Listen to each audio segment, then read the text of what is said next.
Once upon a time, there was a foolish little girl who lived in a big, big house near a magical forest. The little girl's favorite thing to do was to wander into the forest to collect crystals.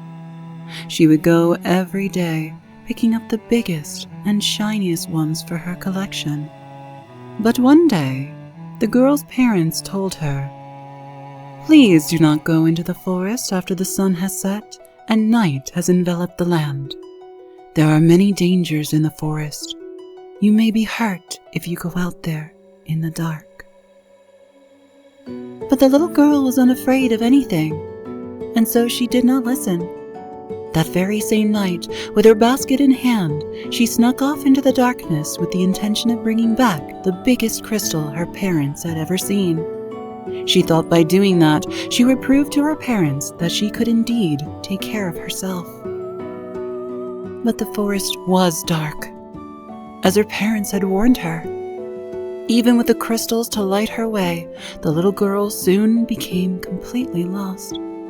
Our family's home had vanished from sight, and a cold wind blew. She shivered and sat down to rest. As she contemplated how to find her way back home, a strange noise took to the forest. It began as a howl in the night, and then there were footsteps, so many of them, rushing through the shadows all around her. Recalling the words of her parents about not going into the woods after sunset, the little girl, who was once unafraid of anything, now knew fear. She ran into the dark, dropping her basket of crystals as she fled. The noises in the forest grew louder. She smelled smoke in the air. Shouts and cries haunted her, pursuing her until, as fate would have it, she tripped. The little girl fell to the ground, and that was when she noticed the abyssal haze that had followed her. It swarmed like a storm cloud, swelling and engulfing her. She screamed, but there was only silence. She struggled to cry out, but her lungs filled with darkness, choking upon its wrath. The haze concealed her in its tight, crushing embrace. Yet this was not her end, for in the midst of her fear and sorrow, she found a light in the darkness. Like her, it quivered. It was scared. She reached for it, and it reached for her. "Child, sweet child," the light whispered, "they would use me to do evil. So smite them. Smite the wicked, as I once taught your kind so long ago."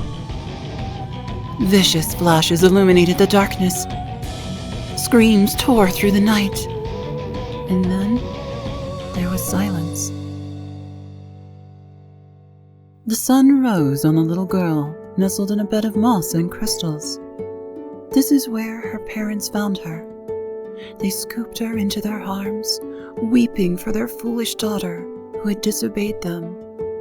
But they soon realized their fears were unfounded. Amidst the carnage, the girl had nary a scratch. By some miracle, she had lived. But she did not wake, and so they spirited her away to the best healers in the land. Thankfully, the girl made a full recovery. She awoke days later, recalling naught but the faintest dream of a friend who had come to her in the dead of night, a friend who promised to never leave her side, even in her darkest hours.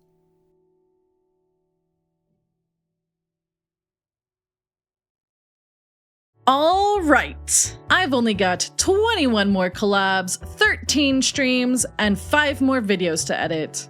It'll be a light week this week. Maybe I can finally get some rest. Mistress, I need your assistance, please. I've got a curtain rod here that needs installing. You don't need help with that, Cap. No, but considering you broke it the last time you streamed one of those spirit-liking games. Souls-like. It's a Souls-like. Whatever. Cap. You broke it. You get to help fix it. Ugh, fine, if you insist. Can you hurry up? This thing's heavy. Never the patient one, are you? My Uh-huh. arm's slipping. Yeah, just stand there and hold it for a second. I think I'm gonna drop it. Amalia? I'm gonna drop it. Ah! Please tell me you didn't just actually hurt yourself. What the heck? Ow. Oh, no. Huh? The hell is... Oh, no. What the f-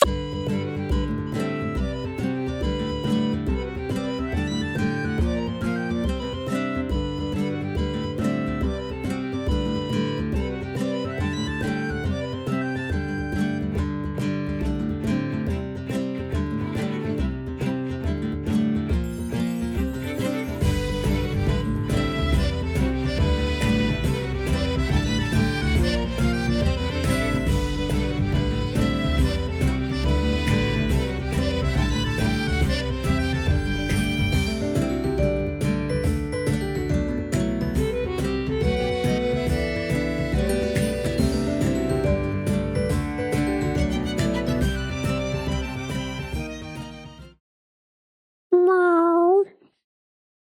Why are you No.